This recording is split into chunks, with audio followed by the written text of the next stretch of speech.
유명한 화가 피카소가 어느 날 시골로 여행을 하다가 어느 농가에서 하룻밤을 묵게 되었습니다.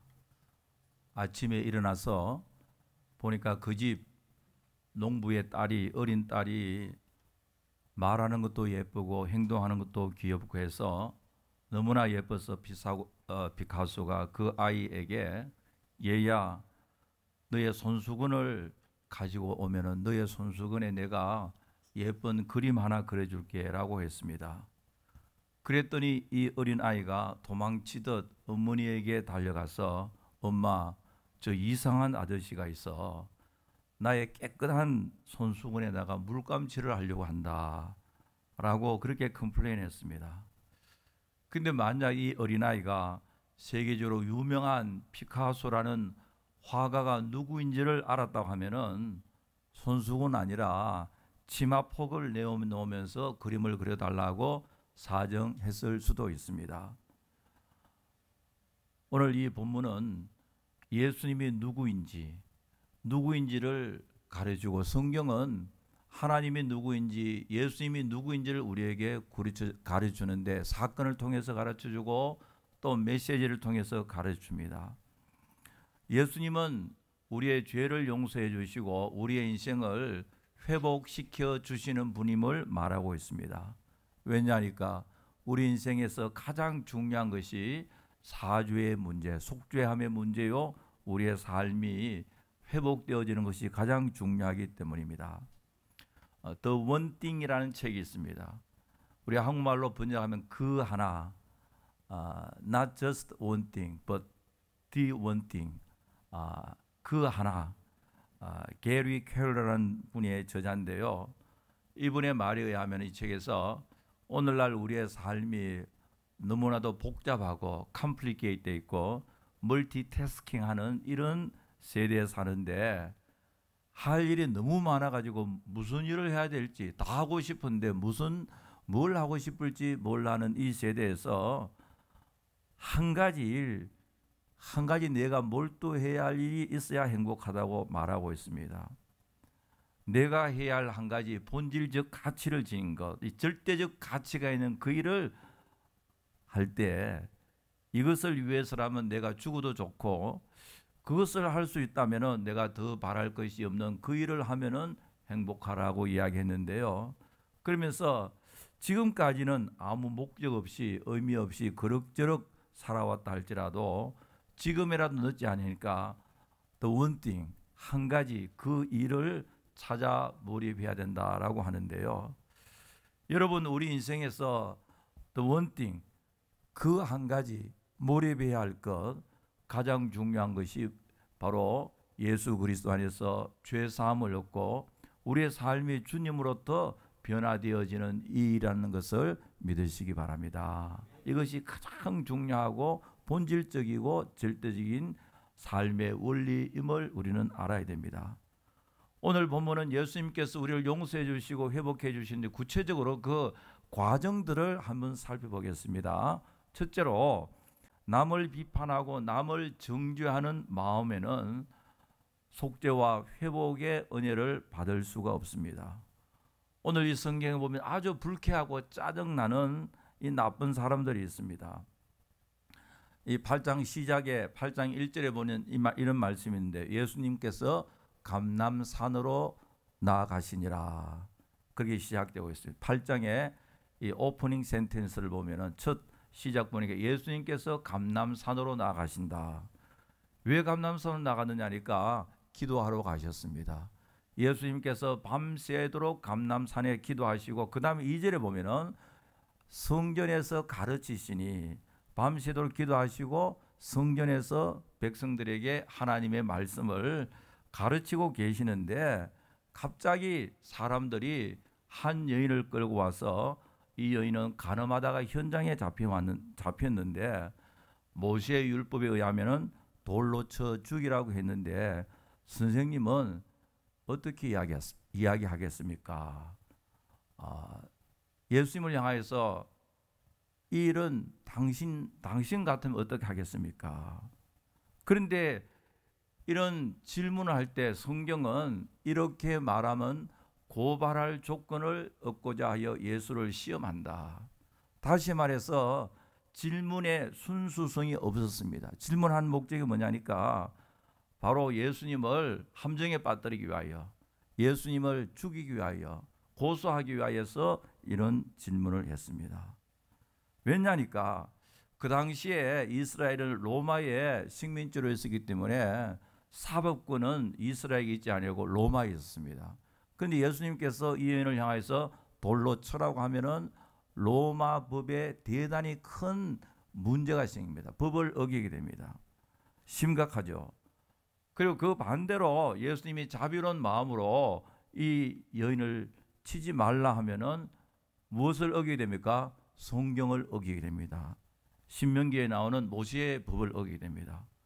이스라엘은 종교적으로, 민족적으로, 문화적으로 모세의 오경을 가장 중요하게 생각했는데 만약 예수님이 그대로 석방하라 하면은 모세의 법을 어기게 되고 돌로 쳐라 하면은 로마 제국의 법을 어기게 되고 참으로 예수님을 딜레마에 빠뜨리는 이러지도 못하고 저러지도 못하는 이런 어려운 상황에 빠뜨리기 위하여서 바로 이 질문을 했습니다. 여러분, 질문이라는 것은 참 묘한 의미가 있습니다. 몰라서 묻는 질문도 있지만 다 알고 있으면서 상대방을 어렵게 하기 위해서 하는 질문. 여러분, 부부 사이도 그렇고 자녀 사이도 그렇고 친구 사이도 그렇고요. 진짜 몰라서 질문하면 다 이야기해 주면 되는데 다 알고 있으면서 자기의 의의를 나타내기 위해 아니면 상대방을 어렵게 하기 위해서 하는 질문요. 그런 질문 들으면 기분 좋습니까? 나빠요. 아주 기분 나쁘죠요. 다 알면서 하는 의도가 좋지 않는 질문이란 말이죠. 이제 미국에서 얼마 있지 않으면 대통령 선거를 하잖아요. 이제 양당에서 정식으로 그 당에 officially candidate 되면은 TV에서 디베이트 합니다. presidential debate라고 해가지고 각 메이저 방송국에 나와가지고 기자들이 질문하고 또 서로가 질문하는 일이 있는데요. 그런데 이 대통령 후보들이 나와서 서로 TV에서 디베이트 할 때 질문을 하는데요. 그런데 진짜 몰라서 상대방에게 질문하는 경우 있지만은 질문하고 대답함으로 스스로 자기가 공경에 빠지게 하려고 상대방을 어렵게 하려고 하는 질문들도 많이 있잖아요. 오늘 이 본문이 보니까 유대인들이요. 옛날이나 지금이나 유대인들이 아주 머리가 비상하죠. 이 질문을 하면은 예수는 꼼짝없이 함정에 빠질 수밖에 없다. 이런 묘한 질문을 가지고 예수님을 대적하고 예수님을 잡아 죽이려고 하는 모티브, 그 동기가 그 속에 있었습니다. 여러분, 우리가 이 세상에 살면서 상대방을 해치기 위하여 상대방을 비난하고 상대방을 정죄하고 상대방을 어렵게 하려고 하는 그 마음의 동기로 살면요, 하나님 절대로 우리에게 복을 주시지 않습니다. 그 반대로 우리 성도들은요, 착한 마음과 선한 의도와 다른 사람을 살리는 이런 마음으로 살 때 하나님께서 우리에게 은혜 베풀어 주실 줄 믿습니다. 두 번째로 주님께서는 우리에게 사죄와 회복의 은총을 베풀어 주시기 위하여서 먼저 우리로 하여금 calm down, 침착하게 만드는 것을 알 수가 있습니다. 예수님께서 이들에게 대답하기 전에 먼저 땅에다 손가락으로 글을 쓰셨다. 몸을 굽히사 손가락으로 땅에 쓰시다. 8절에도 보니까 다시 몸을 굽혀 손가락으로 땅에 쓰시다. 여러분, 성경에 보면 예수님께서 주로 말씀하셨잖아요. 예수께서 가라사대. 예수님이 주로 말씀하셨는데 글을 쓰신 장면은 사복음에 몇 번 나옵니까? 아주 쉬운 질문이 몇 번 나옵니까? 이거밖에 없습니다. 이거밖에. 여기밖에 없다고요. 그런데 예수님께서 땅에다 글을 쓰셨다고요. 왜 글을 쓰셨나? 우리가 자신은 알 수 없지만 그러나 상황을 보면요, 이 문장 컨텍스트 전체를 보면은 주위에 흥분한 사람들을 일단은 쿨다운 시키기 위하여 손에 돌을 들고 막 돌을 던지는 사람을 향하여서 대답하기 전에, 그 질문에 대답하기를 먼저 이들의 마음을 감다운 시켜 저들로 하여금 더 큰 죄를 짓지 않게 하기 위하여 돌을 막 던져놓고 나중에는 사람을 죽여놓고 그게 더 큰 죄가 될 수가 있기 때문에 감다운 시키는 것을 볼 수가 있습니다. 여러분, 우리가 신앙생활을요 화끈하게 하는 것도 중요하지만은 그것보다 더 중요한 것은 하나님의 말씀 앞에서 우리 자신을 곰곰이 생각하고 우리 자신 한 사람 한 사람이 하나님 앞에서 우리 자신의 모습을 생각하는 것이 훨씬 더 중요합니다. 전도서 5장에 보니까요, 너는 하나님의 집에 들어갈 때 너의 발을 삼갈지어다. 가까이 말씀 듣는 것이 우매한 자들이 재물 드림보다 나으니 그들은 악을 행하면서도 깨닫지 못함이니라. 너는 하나님 앞에서 함부로 입을 열지 말며 급한 마음으로 말을 내지 말라. 그런즉 마땅히 말을 적게 하라. 전도서 5장 이게 무슨 말이에요?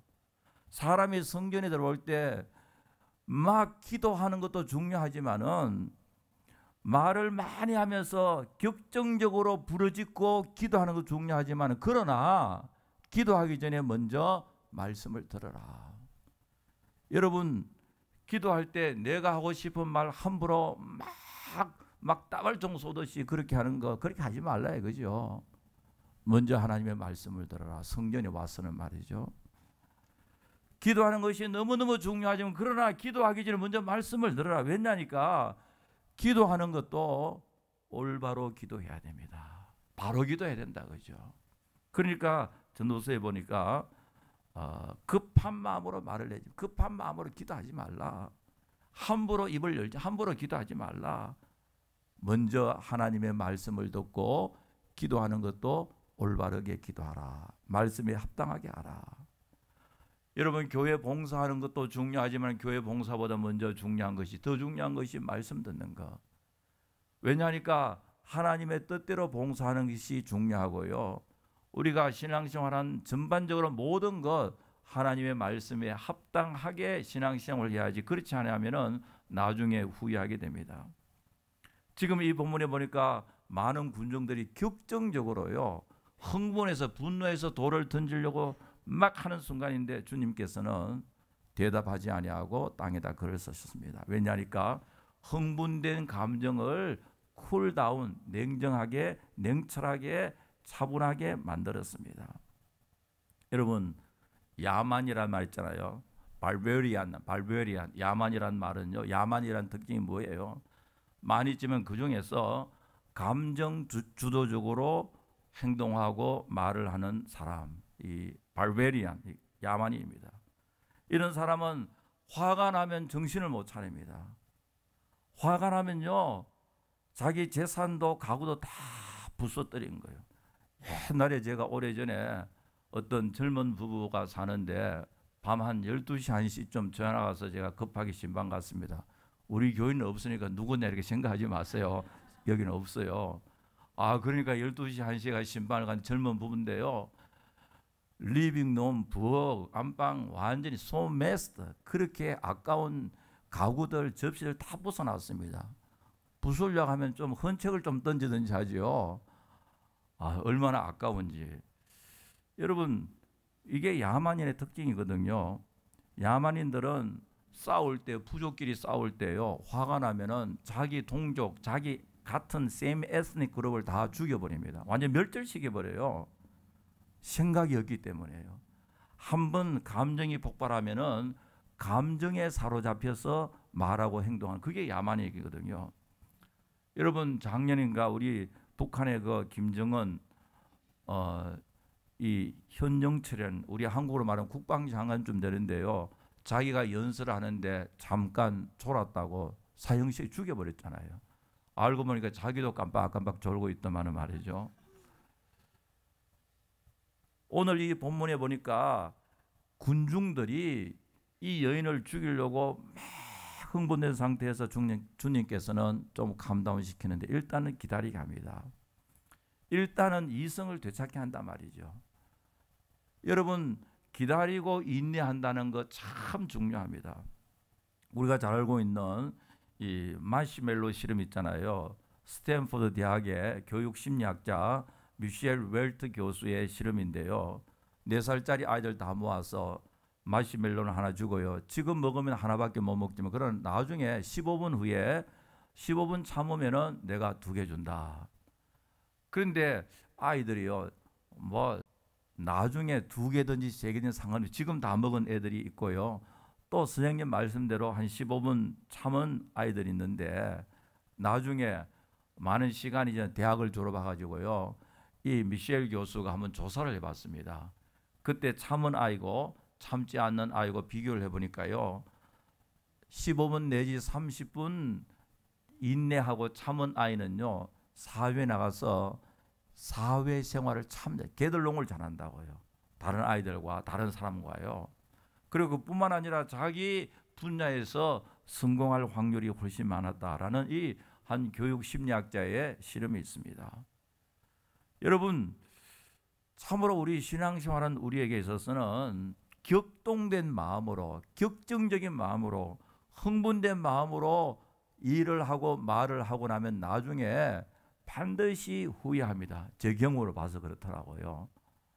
그러나 시간이 좀 걸리더라도 침착한 마음으로 하고 나면요, 별로 그런 일이 없다는 것을 알 수가 있는데, 예수님께서 돌을 든 군중들 향하여서 땅에다 글을 쓰신 이 목적 가운데 하나는 지금 이들로 말미암아 이들에게 더 이상 죄를 짓지, 사람을 죽이는 죄를 짓지 않도록 좀 너 자신을 한번 생각해 봐라. 한번 take time, 시간을 가지고 test yourself. 너 자신도 한번 시험을 해봐라. 네가 과연 돌 던질 수 있는 자격이 있느냐. 잠깐 지금 멈추기를 원하고 있습니다. 냉정함, 차분함 중요하죠. 여러분, 우리가 잘 알고 있는 라인홀드 니브의 기도문, 아주 유명한 기도문인데요. 하나님이여, 고칠 수 있는 것은 고칠 수 있는 용기를 주시고, courage. 하나님이여, 내가 고쳐야 할 부분이 있으면 고칠 수 있는 용기를 주십시오.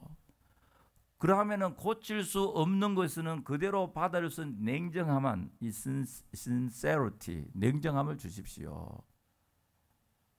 여러분, 바꿀 수 없는 게 있잖아요. 우리가 동양인으로서 옐로인데 내가 백인이 되고 싶다고 아무리 기도해도 안 되면 그런 기도 포기하세요. 안 된다고요. 현실적으로 고칠 수 없는 것은 accept 해야만 자유함이 있는 거죠. 그것을 가지고 안절부절하면 그 어떡하겠어요. 냉정함을 주시고, 그리고 그 다음에는 고칠 수 있는 것과 고칠 수 없는 것을 분별할 수 있는 wisdom, 지혜를 주십시오. 여러분, 용기와 냉정함과 지혜를 말하잖아요. 우리가 무슨 일을 할지라도요, 우리가 차분하고 냉정하고 우리 생각을 해야 됩니다. 선진국과 후진국이라고 이야기하는데요. 선진국과 후진국 뭐 나누는 기준이 뭐 다양한 게 있지만은 GDP나 뭐 여러 가지 국가의 기관 산업들 여러 가지 이야기할 수 있지만, 그러나 그 중에 하나가 선진국일수록 누가 선동한다고 해서 쉽게 흥분하지 동요되지 않습니다. 침착합니다. 그러나 후진국일수록 아무리 국민 소득이 높더라도요, 몇 사람이 나가서 언론이 막 선동해버리면은 막 그 격동하는 이런 사회가 될 수가 있습니다. 2008년도 미국 쇠고기를 먹으면 광우병에 걸린다는 루머가요, 서울에 퍼져서 난리가 났잖아요. 그때 제가 우리 막내 아이를 데리고 그때 우리 막내 아이가 오스트레일리아 가는데 서울에 그때 대학 2학년인가 3학년 때인지 4학년 때인지 모르겠어요. 서울 한 번도 안 가봤어요. 그래 아빠가 내가 서울 구경시켜 줄게. 서울에 도착해서 시간이 한 12시, 새벽 4시 반에 내려서 저녁 6시 반 비행기를 타야 되는데, 내가 12시간 동안 우리 막내 아이에게 최대한 efficient하게 효과적으로 서울 구경시키겠다 했어요. 새벽 나와가지고 어디 갔느냐 하니까 남대문에 가서, 야, 이 국보 이런 남대문 딱 가니까요, 불에 타가지고 반이 없어져 버렸어요. 아, 이상하다. 그러면 그 다음에 아빠가 옛날에 학교 다닐 때 많이 다녔던 세종로하고 서울시청 세종로, 멋있다 하면서 딱 가니까요, 밤새도록 광우병 데모를 해가지고요, 덕수궁하고 세종로에 불탄 폴리스 그 경찰 버스가요 한 수십 대 수백 쫙 있고요, 서울시장 앞에 광장은 막 쓰레기들. 왜냐하니까 밤새도록 데모하다가 조금 전에 다 해산했다 그래요. 아, 이상하다. 그래도 그러면 남대문과 제일 비슷한 게 어디입니까? 아, 동대문가.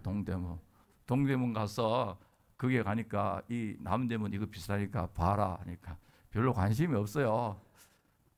그리고 그러면은 또 이제 새벽이 된 이제 날씨가 어느 정도 아침이 돼가지고 청계천에 가자. 청계천에 이제 보여줬는데요. 여러분, 그때에 참으로 제가 안타까운 걸 보니까 젊은 사람들이, 그때 20대 30대 젊은 사람들이 냉철함이 없이 누가 한두 사람 이야기하면 그만 동료가 됐어요. 막 그러는데 그때 연예인 가운데 한 사람이 SNS에 이런 글을 올렸습니다. 광우병을 일으키는 미국 쇠고기를 먹느니 차라리 청산가리를 먹겠다. 그래서 지금 나중에 그거 지우느라고요. 여러분, 페이스북이나 SNS 글 올려놓으면요, 그게 조심해야, 그게 잘 안 지워집니다. 그게요.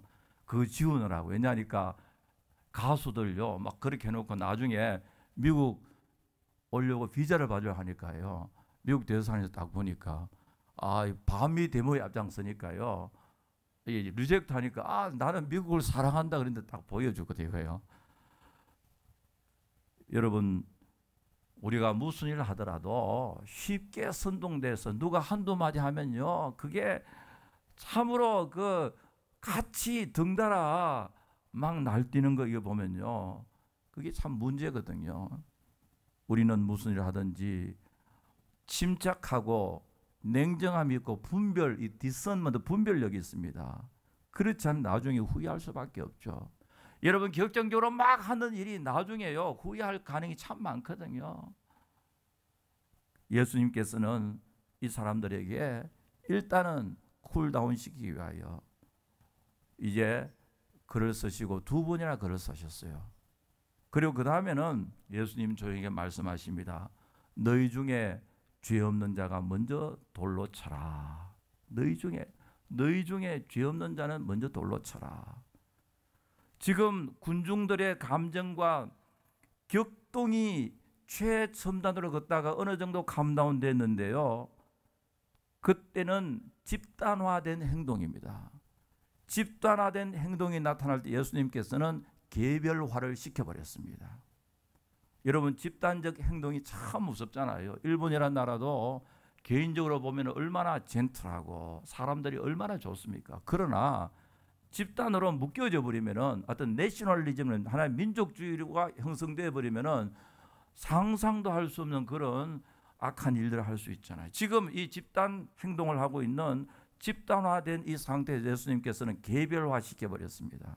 너희 중에 죄 없는 자는, 누구든지 죄 없는 자가 먼저 돌로 쳐라. 이 말을 다른 말로 하면은 나 자신을 생각하면 나도 죄인이다. 누가 돌을 던질 사람이 있겠느냐. 개별화 시켰습니다. 집단화해서 개별화로, 의식 구조를 집단화해서 개별화로 이 시프트식 바꿔버렸습니다. 갈라디아서 6장 1절에 보니까요, 이런 말이 있습니다. 사람이 만일 무슨 범죄한 일이 드러나거든 신령한 너희는 온유한 심정으로 그러한 자를 바로잡고 너 자신을 살펴보아 너도 시험 받을까 두려워하라. 다른 사람이 무슨 실수하면은 잘됐다 그러지 말고, 나는 괜찮아 그래 생각하지 말고, 나 자신도 그럴 수 있다. 하나님 앞에 너 자신을 시험해라. 너 자신을 생각해라. 여러분, 자동차 드라이브 하면서요, 제가 어저께도 저 스테이트 아일랜드 좀 먼 곳 갔다 왔는데 가면서 보니까 차 사고가 몇 번 났더라고요. 이 롱 위크엔드에 드라이브 할 때 여러분 조심하세요. 우리 오늘 또 이 수양간도 가니까. 그런데 운전하면서 앞에 차 사고 났다 그죠? 그러면 야, 잘 돼서 나는 괜찮아. 그래 가면 안 된다고요. 나도 운전 조심해야 되겠지 생각하고요. 또 여러분 드라이브 하다가 옆차가 막 스피드업 해가지고 여러분들 이 크게돼서 막 지나고 하면 기분 좋습니까? 나쁘습니까? 기분 나쁘죠요. 그럼 막 따라가려 하지 말고요. 가스트 욕하고 그러지 말고. 그런데 어떤 차가요, 여러분 가는데 막 스피드업 해가지고 여러분들 차를 추월해서 막 갔는데 저기 가보니까 경찰에 딱 붙잡혀 있거든요. 그러면은 기분 좋아하지 말라 이거죠. 야, 고소하다 그래 생각하지 말고 나도 운전 지금 바라고 있는지 교통법규를 잘 지키고 있는지 생각하라. 예수님께서 죄 없는 자는 먼저 돌을 쳐라 이 말은 뭐냐니까 너 자신을 생각해봐라. 너 자신을 생각하고 과연 자신 있으면 돌을 던져라 이 말씀이잖아요. 그 16세기에 폴란드 유명한 천문학자인 코페르니쿠스라는 사람이 있었는데요. 이분은 세상을 떠날 때 비석의 묘비를 자기가 썼습니다. 그 묘비의 내용이 뭐냐니까 하나님이여 나는 바울이 가졌던 그런 특권을 구하지 않습니다. 나는 베드로에게 주신 능력도 구하지 않았습니다. 다만 예수님 돌아가실 때 옆에 있던 한 강도에게 베푸신 그 긍휼을 구합니다. Have mercy upon me, O Lord. 주여 나에게 긍휼을 베풀어 주십시오. 그 말은 나도 저 강도와 같은 존재입니다. 그런 뜻이잖아요. 여러분 우리가 무슨 일을 할 때요 너무 감정적으로 너무 말이죠 흥분해서 그렇게 할 것이 아니라 일단은 우리가 주님 앞에 차분하게 조용하게 말씀을 묵상하면서 분별력 있게 우리가 행동할 때 하나님께서 우리에게 큰 은혜 베풀어 주실 줄 분명히 믿습니다. 세 번째로 주님의 용서함, 예수님으로부터 용서함을 받을 때 우리는 회복되어집니다. 인간의 회복은 언제나 죄의 문제와 관계있는데 죄 용서한 바 Your sins are forgiven. 너의 죄가 용서함을 받았다 할 때 우리의 인생은 회복되어지는데요. 여러분 죄 없는 자가 먼저 돌로 쳐라고 말할 때 성경에 보니까요 양심의 가책이 들어 다 흩어져 버리고 아무도 없었습니다. 그런데 만약 오늘날 이런 사건이 있었다면은 돌을 들어 칠 사람이 있겠어요, 없겠어요? 모르죠, 그죠? 우리가 알 수는 없지만 그러나 있을 수도 있습니다. 나는 하늘을 향하여 한 줌 부끄러움도 없다면서 저 여자를 향해서 돌을 던질 수 있을 것이고 아니면은 자기의 죄를 덮기 위해서 오히려 그 여인을 향하여 돌을 던질 수도 있을 것입니다. 오늘 9절에 보니까요. 예수님께서 이 말씀을 하실 때 양심의 가책을 느껴 어른부터 시하여 젊은이까지 하나씩 하나씩 나가고 오직 예수와 그 가운데 섰는 여자만 남았더라. 마지막에 파이널리 마지막에는 예수와 누가 있습니까? 그 여자. She was there alone. 여인 혼자 있었습니다. 그 순간 이 여인은 존재론적인 실존적인 고독을 느낄 수가 있을 거예요. 예수님 위에는 자기 혼자밖에. 왜냐니까 간음이라고 하면은 혼자 짓는 죄가 아니잖아요. 여자가 있으면 누가 있겠어요? 남자가 있을 거예요. 신명기에 보니까 그 남자와 여자를 끌어내어 돌로 치라 했는데요. 지금 이 현장에는 여자 한 사람만 끌려왔다고요. 남자는 어디 갔느냐? 아마 이 남자는 그 당시에 권력이 있었어. 특수청에 있어서 경찰이나 검찰도 도저히 손 못 댈 수 있는 대단한 사람이 있을 수도 있을 거고요. 그리고 그 남자는요, 평소에 이 여인에게 무슨 말을 제일 많이 했겠어요? 내가 너를 제일 사랑한다 그랬을 수도 있고요. 아니면 내가 무슨 일이 있더라도 너를 도와줄게, 함께 했을게, 그런 이야기 했을 수도 있습니다. 그러나 이 궁극적인 순간에 다 자기에게 수천 번, 수만 번 사랑 고백하던 그 남자도 가버리고 자기와 함께 있겠다고 약속했던 그 남자도 다 가버리고 이 궁극적인 상황 속에는 She was there alone. She left alone. 홀로 남아 있습니다. 여기에 인생의 존재론적 고독이 있습니다. 김영석 씨의 우리가 살아가야 할 이유라는 책에 보면 이런 이야기하고 있습니다. 내가 실패했을 때 가장 두려운 것은 실패 자체가 아니라 실패했던 순간 나와 가까운 사람들이 다 떠나간 그것이 더 마음이 아프다라고 했습니다. 평소에 내가 성공하고 내가 잘 나갈 때는 가까운 친구들, 친척들, 형제들, 나아가서는 와이프나 남편도 내가 잘 될 때는 굉장히 잘했는데 내가 실패하게 되니까 다 떠나가고 홀로 남게 되니까 그것이 가장 아프다고 했습니다. 오늘 이 한 여인 주위에 아무도 없습니다. 누구도 이 여인과 함께 해주는 자가 없고 이 여인과 함께 되는 그 자체를 싫어하고 부끄러워하고 하는 이런 상황 속에 성경은 예수 외에는 혼자 남았더라. 그런데 그 외로움 시간, 그 수치의 시간, 이 여인과 함께하는 분이 있습니다. 우리 구주 예수 그리스도이십니다. 여러분, 예수님만이 인생의 절대적인 고독, 궁극적인 그 순간에도 여러분과 함께 하심을 믿으시기 바랍니다. 여러분들이요, 큰 수술 받기 위하여 병원 안으로 들어갈 때 혼자 가야 됩니다. 나중에 주가 주님 앞에 서게 될 때 여러분들 철저하게 혼자서 홀로서 주님 만나야 됩니다. 그 순간에도 여러분 사랑하시는 주님 함께 하심을 믿으시기 바랍니다. 우리가 죽을 때 우리의 손을 잡고 요단강을 건너 천국까지 인도하며 내가 너를 사랑한다, 잘 왔다 하면서 우리를 안고 천국으로 인도하실 분, 여러분들 사랑하는 사람이 아닙니다. 우리 주님 한 분밖에 없습니다. 이제 주님 말씀하십니다. 나도 너를 정죄하지 않는다. 다시는 가서 죄를 범지 말라. 예수님께서 나도 너를 정죄하지 않는다. 하나님으로부터 정죄함을 받지 않는 사람, 가장 복된 사람인 것을 믿으시기 바랍니다. 예수님의 십자가의 보혈로 우리가 그것을 믿음으로 말미암아 우리 죄가 다 용서함을 받고 우리의 삶이 다시 새로워지고 다시는 그런 죄를 범하지 말라. 진정한 회개는 열매가 나타나잖아요. 이제는 이 여인이 아마 성경에는 나타나지 않지만은 예수님 만나는 순간 이후에는 참으로 복되고 행복하며 주님 섬기는 그런 삶을 살았으리라 생각되어지는데요. 주님의 십자가의 보혈이 우리를 변화시키고 주님의 사랑이 우리를 변화시킵니다. 여러분, 지난 필리핀 대통령 선거에서 두테르테라는 사람이 당선되어 이번에 대통령 당선되었는데 이번에 취임했는데요. 얼마 전에 그분이 대통령 되기 전에 공약이 뭐냐니까 내가 대통령 되면은 마약범을 다 죽여버리겠다 했거든요.